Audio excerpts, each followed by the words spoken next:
So The Walking Dead, The Ones Who Live has now concluded, but if we look back on the show, will it go down as a success? And also, was it worth the long wait? With this show, we had 6 episodes, and I think for the first 4, everyone was on the same page in terms of it being a decent show. There could definitely be improvements there. There's definitely those same sort of Walking Dead tropes which we've seen many times before, but it's pretty good content considering what we've had recently with this universe.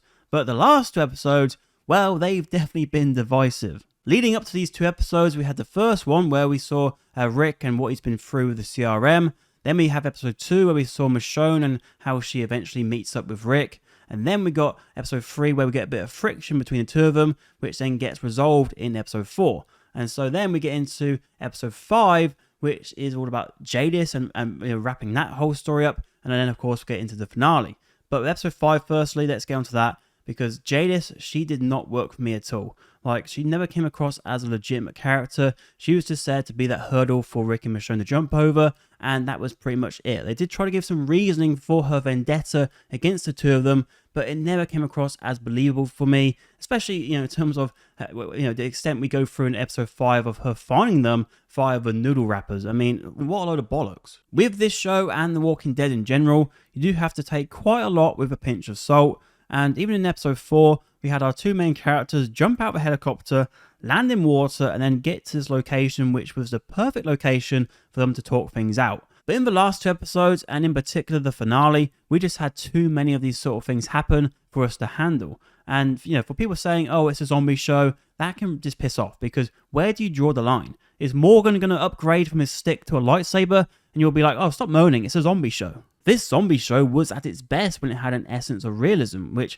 I know has been a long time since we had that, but even just saying it's a zombie show, I think it's an insult to the high standards of The Walking Dead, which was a show that was so well done dramatically with the creation of layered and believable characters that it appealed to those who didn't even like zombies. The Ones Who Live was not only exciting for the return of Rick Grimes, but it also presented an opportunity for the franchise that it has now become to kick off its second wind. Like, this was the show, this was the one. And I understand people are happy with the romance side of this story being told with Rick and Michonne, and that they're pretty satisfied with what they got with that. But there was the whole CRM thing as well, which has been built up for years, and it went down like a wet fart. Oh, it's bad. Excuse me, kids, I need to run. Ow! So what were my issues with the finale? Well, first of all, the dialogue was bloody awful. It's that usual Gimple speak, which I was hoping would move away from, but no, this whole love doesn't die. It's like a reverse of Evil Dies Tonight, like we saw in Halloween Kills. Evil dies tonight!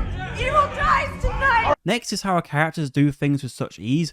Like, Michonne breaks in to the CRM, gets into Jadis' room. It takes a while to find it, but does find a note left by her. And then she takes down someone in that room as well.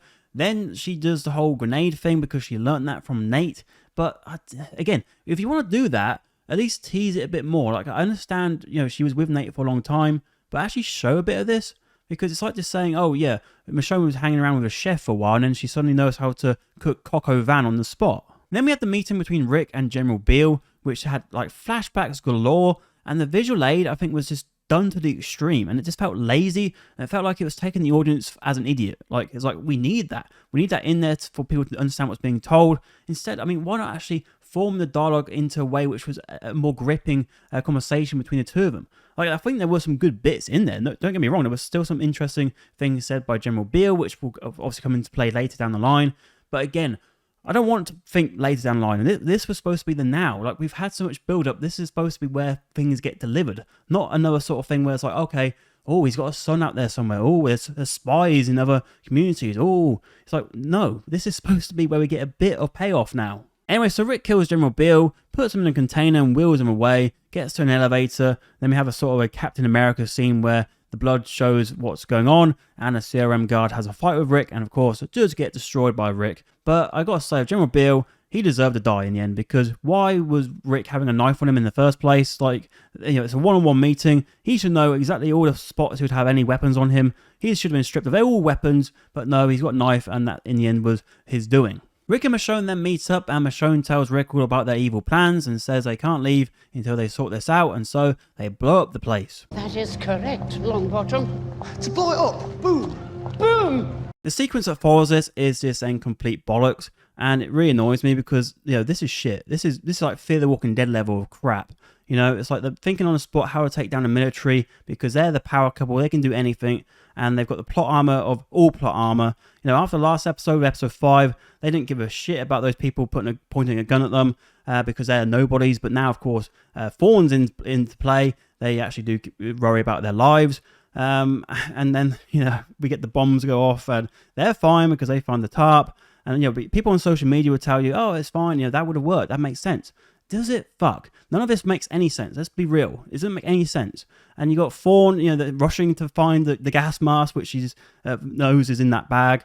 Runs to get that, and then we get the scene as well with Rick and the grenade, which, he should have died. I'm sorry, but those zombies would not protect him from that blast.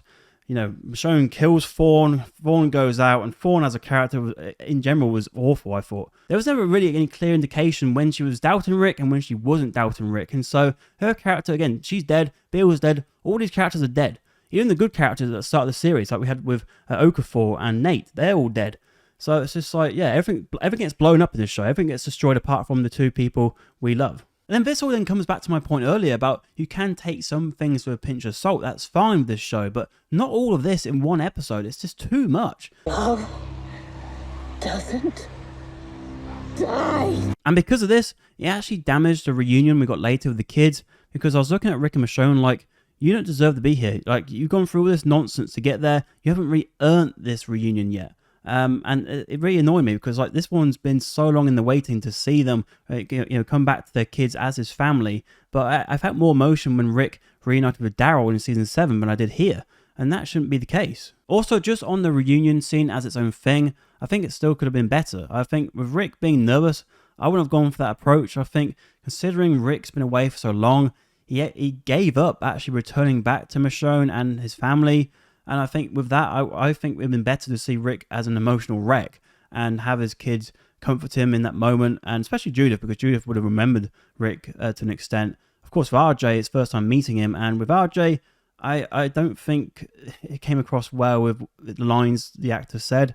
I don't think he's the best actor. There's nothing on the kid though. I think people going in on him is ridiculous and awful, and it shouldn't happen. But what I'll say is that I think he should have been better managed in that situation. Know that he's probably better actually saying a few lines like he has done throughout the Walking Dead main show. Instead to say something like, when Rick says, you can call me Dad, he's just like, okay, Dad, and smile. Very simple, and I don't think we needed the other lines there because it did come across a bit wooden. So I think that's more in the case of the direction he was given instead of him himself, because they could have done that much better just by a few little tweaks here and there. Before we get to that reunion scene, we do actually listen to a radio broadcast, which lets us understand how the Secret Republic is moving forward, with it now being more united. It's got a new symbol, and the people who were trying to lead it in that awful and evil way have now been removed.